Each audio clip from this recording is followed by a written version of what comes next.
Ini ada pertanyaan. Mudah-mudahan tak ada bertanya tentang artis lagi. Trauma nampaknya bosan. Tidak.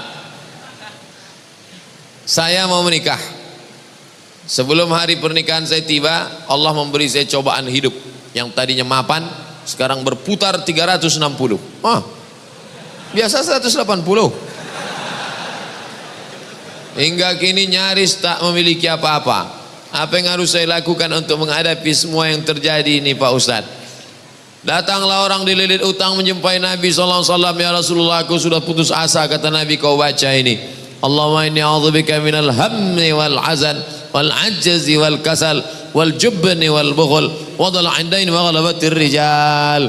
Allahumma inni a'udzubika minal hammi, jauhkan aku dari susah hati, wal hazan, kesulitan-kesulitan, wal ajzi, lemah, lesu, letoy, loyo, wal kasal, malas berusaha, wal jubni, pengecut, takut aja dengan orang, wal bukhul, pelit, kikir, kedekut, wa dhala'id daini, dililit utang, wa ghalabatir rijal, ditekan orang, dikuasai orang lain.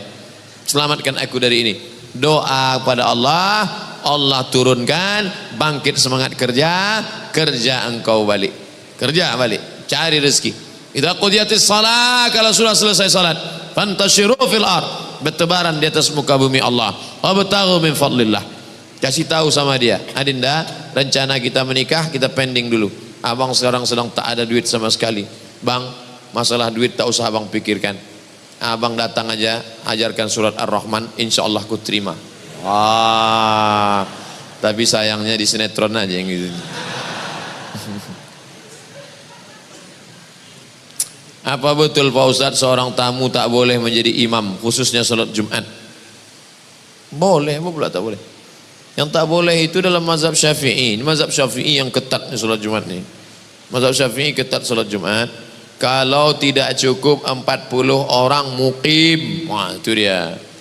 Ada di situ cuman 39 orang. Nah, itu tak sah salat Jumat menurut mazhab Syafi'i. Harus mukim pula. Ini orangnya ramai. Tapi saya kalau khutbah dimanapun tak mau saya jadi imam. Imam tetapnya lah. Kemarin khutbah di Masjid BI. Silakan maju Pak Ustaz. Mana imam tetap? Imam tetapnya pula hafiz hafal Quran, anggota lajnah pentashih Al-Quran.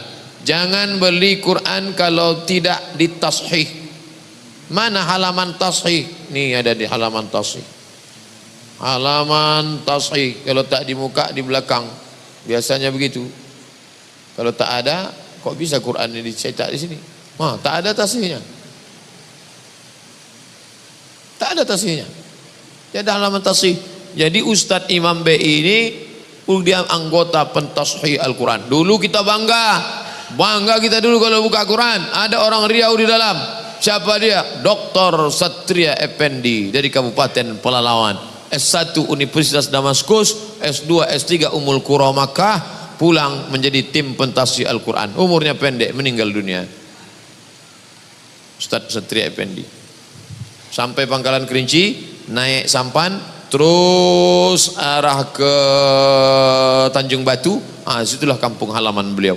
Bukan main perjuangan dia sekolah. Naik sampan dari Sungai Kampar ujung sana, terus sampai kemari. Sekolah ke Candung bersama Ustadz Bakhtiar Daud. Barulah ke Suriah Damaskus, barulah ke Makkah. Pulang kebanggaan. Di pendek umurnya, barokah hidupnya.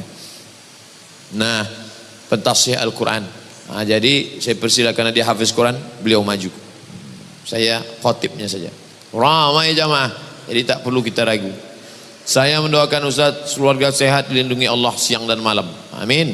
Ada orang mendoakan kita siang aja. Ini siang dan malam. Lailau wa nahara. Apa hukumnya wanita sedang haid masuk masjid? Perempuan haid tak boleh masuk masjid. Perempuan haid tak boleh megang Quran. Tak boleh megang Quran. Tak boleh bawa Quran. Tak boleh buka Quran. Tak boleh baca Quran. Tak boleh tawaf. Tak boleh i'tikaf. Tak boleh puasa. Itulah maka masjid-masjid dulu ada terasnya, ada emperannya. Coba tengok Masjid Baitur Rahman Aceh. Ada terasnya. Masjid Raya Al-Masun Medan dekat Istana Maimun ada terasnya. Masjid Sahabuddin Siak ada. Masjid ini dulu, yang bangunan tua dulu. Sebab pejamkan mata, bayangkan balik masjid tua dulu. Nampak saya terasnya. Ada depan. Ada terasnya dulu. Itu makanya arsitek yang bangun itu mesti paham fikih. Maka perempuan di teras itu dia duduk. Membaca Quran Pak Ustaz, mengulangi bacaan boleh. Ada ibu-ibu anak gadis hafal Quran 30 juz. Satu hari mesti diulang 2 juz. Kalau tak diulang lupa. 7 hari dia berhalangan, maaf cakap, maka 14 juz ulang. Cara ngulangnya diam aja. Kalau ada istri bapak diam aja, itu ngulang bacaan Quran.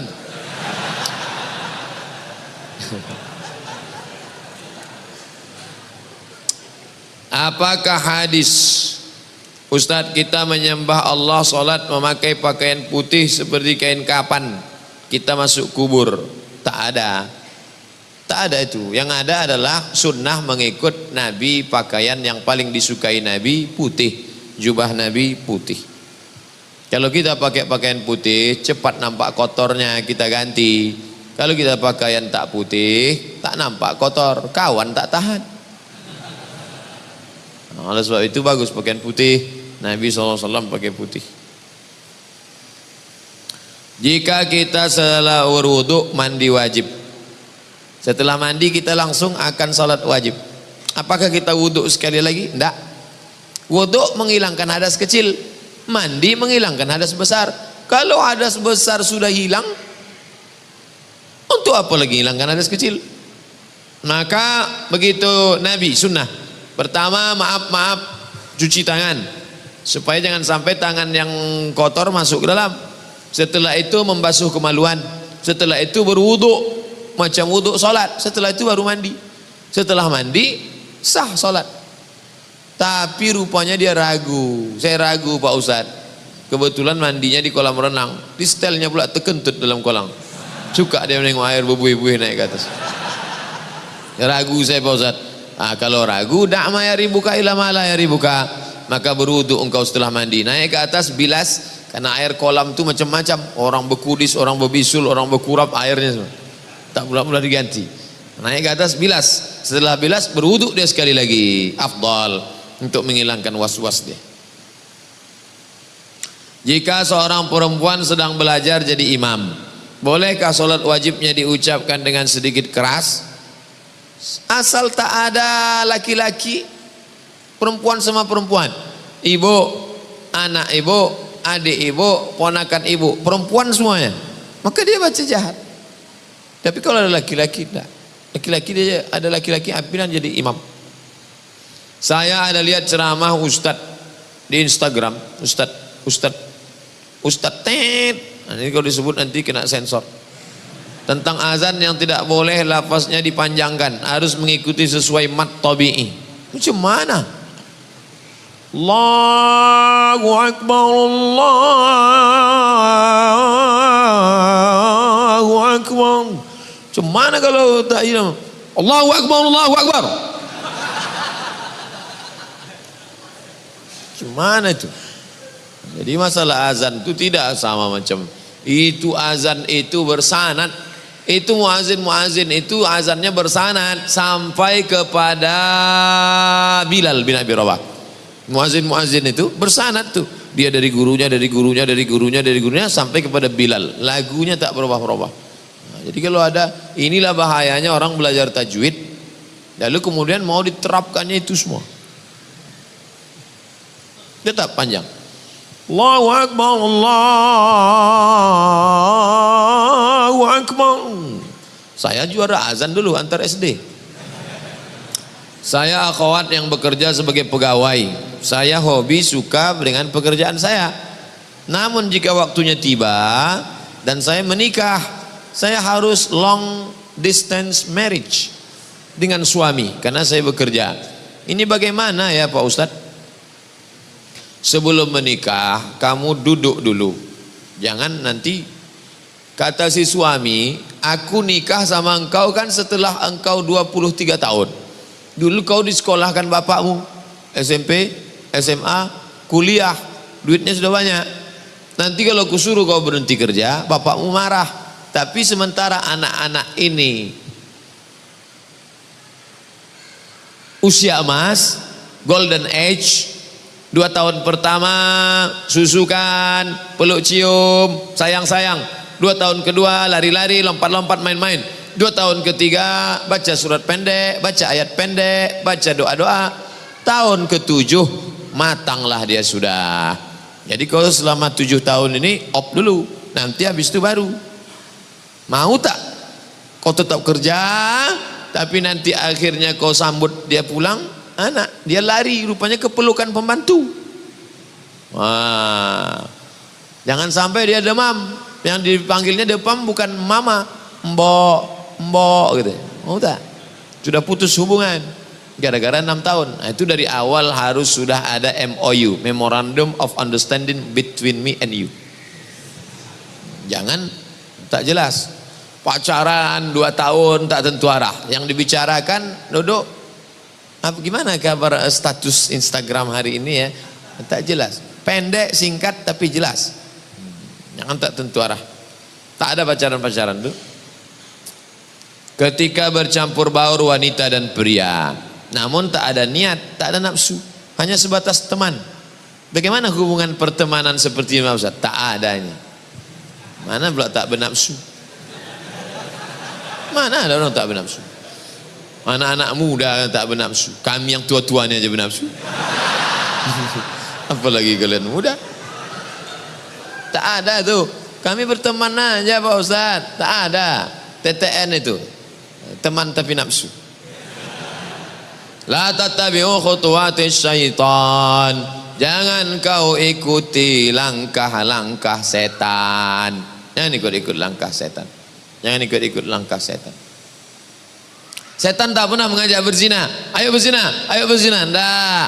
Langkah-langkah setan, nazratun, pandangan. Fabtisamun, senyum. Fasalamun, salam. Fakalamun, ngomong. Famau'idun, janjian. Faliqaun, pertemuan. Makan siang besok, ya. Habis makan, no free lunch. Tak ada makan siang yang gratis. Terjadilah apa yang terjadi. Apa ada zakat untuk hasil sewa rumah kontrakan?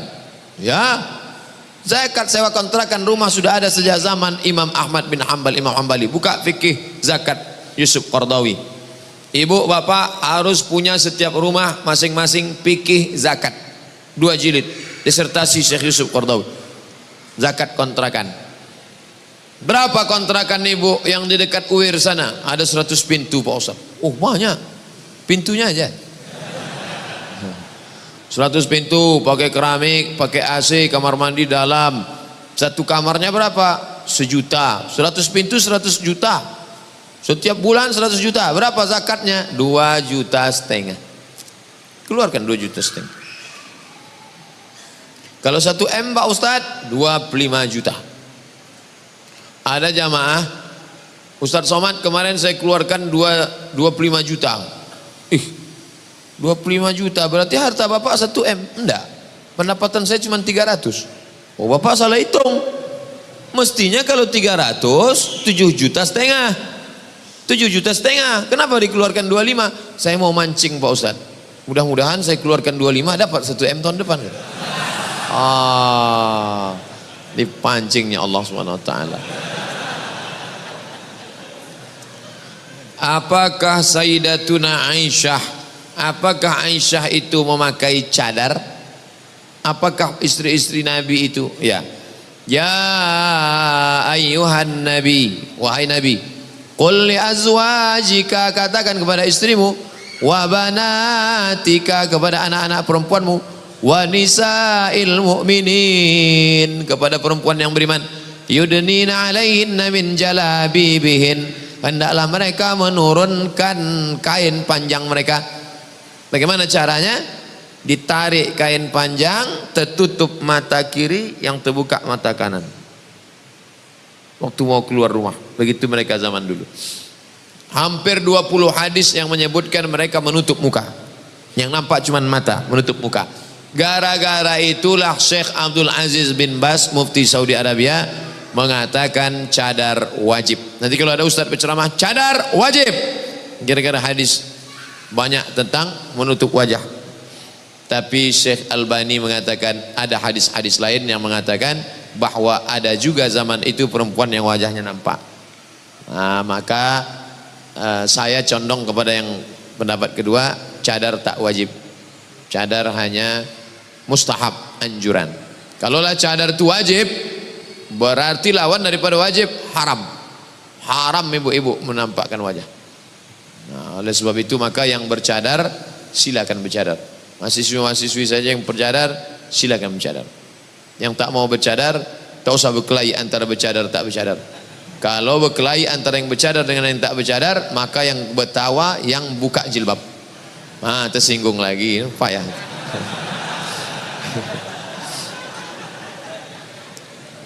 Apa hukum wanita keluar rumah pakai lipstik? Kenapa mesti pakai lipstik? Dipakainya lipstik. Lipstik itu kan pencitraan. Udah jelas bibir itu hitam macam sawo busuk. Dipasang merah. Dipasang merah itu kan pembohongan publik itu. Pembohongan publik. Apa adanya saja lah. Banyak kakak-kakak kita, jamaah-jamaah kita tak ada pakai make up. Tapi orang senang. Kenapa? Yang penting itu inner beauty. Kecantikan dari dalam. Kadang pakai make up kita pula takut nengoknya. Macam musuh Batman. Apakah sama keutamaan solat berjamaah di masjid dengan di rumah? Tak ada solat di rumah. Solat berjamaah di masjid. Solat berjamaah di masjid. Nabi pernah solat berjamaah di rumah, solat sunat, solat tahajud, solat sunat. Ya. Tapi kalau solat berjamaah di masjid, Nabi sampai ketika sakit menggeletar pun ke masjid. Musafir bisa, musafir tanah lapang, gurun pasir, solat. Allahu Akbar, Allahu Akbar, asyhadu an la ilaha illallah, Allahu Akbar. Pahalanya sama salat berjamaah. Saya pernah melakukan zina, baik itu zina kecil ataupun besar. Bahkan itu berkali-kali saya lakukan. Apakah saya masih pantas diberi maaf oleh Allah? Innallaha la yaghfiru an yushraka bihi. Allah tidak menerima, Allah tidak mengampunkan syirik. Wa yaghfiru ma duna dzalika liman yasha. Allah mengampunkan dosa yang lain. Maka engkau yang sudah terjerumus dalam perbuatan zina, mandi taubat. Niatnya Pak Ustadz, aku berniat mandi taubat, basah semua macam mandi wajib. Habis itu sesudah mandi taubat, solat sunat taubat. Usolli sunnatat taubat raka'ataini lillahi ta'ala. Thumma yastaghfirullah, minta ampun kepada Allah. Astaghfirullahaladzim alladzi la qayyum. Astaghfirullahaladzim alladzi la qayyum. Atubu ilaih. Astaghfirullahaladzim. Banyak-banyak solat, banyak-banyak bersedekah, banyak-banyak sambung silaturahim, teruslah pengajian, istiqomah, teteskan air mata, minta ampun kepada Allah. At-taibu minadz dzambi kama la dzambalah. Orang yang tobat macam orang tak berdosa. Lebih baik merasa diri pendosa daripada merasa diri penghuni surga. Alhamdulillah bulan Juli 2017 lalu saya sudah berhenti kerja di perbankan. Tapi bulan Oktober saya masih menerima bonus laba perusahaan tahun 2016. Sistematis masuk rekening. Bagaimana saya mempergunakan uang itu? Serahkan ke kotak Rohingya tadi mana? Keluarkan balik kotak, keluar. Duit riba serahkan untuk masalih ammah, pembangunan MDA, pembebasan tanah masjid, kaum muslimin, untuk jihad. Niatnya bukan niat sedekah, mengembalikan uang umat kepada umat. Begitu kata Syekh Yusuf Al-Qardawi dalam kitab Fatwa Mu'asirah, fatwa-fatwa kontemporer. Bagaimana hukum apabila saya membelikan jubah untuk imam dan pengurus masjid dengan uang tersebut? Boleh, karena masjid masalih ammah, kepentingan umum. Bajukan jubah, gantungkan. Milik umat. Duit itu milik ibu, milik ibu, milik ibu, milik bapak semua. Dibalikkan kepada umat. Ini kan punya umat nih. Wa anal masajida lillah. Masjid itu milik Allah, milik hamba-hamba Allah, dipakaikan semua untuk umat. Bagaimana hukumnya apabila saya memberikan makanan untuk jemaah masjid? Oh, makanan, kasih aja duit itu untuk ke masjid, nanti biar orang masjid memakaikannya untuk beli karpet, untuk beli apa. Masalah kalau mau beli makanan, makanan ini kan menjadi darah, masuk ke dalam otaknya, masuk ke dalam lidahnya. Hati-hati kalau mau membagi, janganlah duit riba, duit. Saya seorang wanita yang sudah menikah. Apakah boleh dalam rumah kami tinggal keponakan laki-laki dari suami saya? Ponakan laki-laki bapak tak mahram sama ibu. Ibu di rumah tuh kadang terbuka tengkuknya, terbuka kakinya, terbuka bajunya. Dia tak mahram. Udah macam keponakan saya, tak bisa. Sementara ponakan laki-laki suami saya itu kan bukan mahram. Nah, itulah yang saya bilang tadi. Umurnya tak pula bau beda dengan saya. Saya bingung Pak Ustadz, karena adat dalam keluarga suami membolehkan. Tak bisa, adat-adat ini tak bisa. Adat besan di syarak, syarak besan di kitabullah. Kalau sesuai dengan kitabullah pakai, kalau tak sesuai campakkan. Bang, ini tak bisa ini bang. Karena Nabi pernah berkata, bagaimana kalau ipar ya Rasulullah, al-amu al-maut. Al-amu al-maut, mati kata Nabi. Kenapa mati? Karena kalau berselingkuh istri kita itu sama orang lain, bisa kita ceraikan nikah dia. Tapi kalau sama keluarga kita, maulah kita tikam mati dia. Nah ini, jadi jangan lagi ini ajaran Islam. Saya masalah sholat ikut Al-Quran. Saya sholat ikut Allah, puasa ikut Allah, haji ikut Allah. Tapi masalah urusan mahram ini saya lebih tahu lagi dari Allah. Oh tak bisa begitu. Udkhulu fis silmi kafah. Ikutilah aturan Allah secara nyata, secara komplit. Jangan sepotong-sepotong. Ayah saya sedang sakit stroke di kampung. Saya kerja di sini di Pekanbaru. Mohon doanya Ustaz untuk kesembuhan ayah saya dan mohon untuk didoakan agar hatinya sentiasa mengingat Allah. Doakan saya juga agar segera menikah. Karena itu salah satu keinginan ayah saya. Nanti kita doakan. Doa supaya ayahnya sembuh, hatinya zikir mengingat Allah dan anaknya di sini pula bisa menikah dan sudah menikah tetap dia ingat ayahnya. Dan sudah nikah tu bininya jadi ingat. Saya doakan semoga Ustaz selalu diberikan kesehatan dan kebahagiaan. Amin. Saya pernah dengar hukum menjawab salam wajib. Salam wajib. Mengucapkan salam sunnah. Menjawab salam wajib. Assalamualaikum. Waalaikumsalam warahmatullahi wabarakatuh. Apa benar kalau kita sedang melakukan sholat sunat di rumah, lalu kita mendengar ada tamu mengucapkan salam, apakah betul kita harus menjawab salam? Tidak. Kita sedang sholat sunat, tetap sholat. Pintu terkunci, istri tak ada, sendiri sholat. Datang tamu buka pintu, datang tamu ngetuk-ngetuk, Assalamualaikum, Allahu Akbar, Assalamualaikum, Sami Allahu liman hamidah. Ini tahu. Apakah berdosa kita berteman dengan orang mencari nafkah? Yang salam mesti dijawab itu sholat sunat kalau emak kita, itu baru mat katanya. Sholat wajib, itu kita lanjutkan. Tapi kalau sholat sunat, kita batalkan. Hadisnya tentang Juraij. Ya Juraij, diam aja dia. Ya Juraij, diam aja dia. Ya Juraij, tak menjawab. Apa kata emaknya? Allahumma la tumithu hatta turihi wujuhal mumisat. Jangan kau matikan Juraij sebelum biji matanya menengok wanita tuna susila PSK. Dikabulkan Allah. Tak lama sesudah itu datang pengembala kambing, perutnya besar. Ditanya, siapa yang menghamilimu? Juraij. Disidanglah. Akhirnya matanya melihat wanita tuna susila. Makanya ibu-ibu kalau marah sama anak, doakan dia yang baik-baik. Hai calon gubernur Riau, hai calon presiden. Nah gitu. Janganlah mati sebelum wajahmu melihat wanita tuna susila. Ibu doanya makbul. Hati-hati. Apakah berdosa kita berteman dengan orang yang mencari nafkah dengan uang riba? Kalau ya, bagaimana menghindarkannya Pak Ustaz? Sayangnya dia orangnya cukup baik. Antum kalau diajaknya makan, jangan antum makan. Dikasihnya duit, antum ambil, serahkan ke masjid. Alhamdulillah Pak Ustaz, setiap dapat 10.000, 15.000 kau serahkan ke masjid. Kalau 1 juta, itu agak berat sikit Pak Ustaz.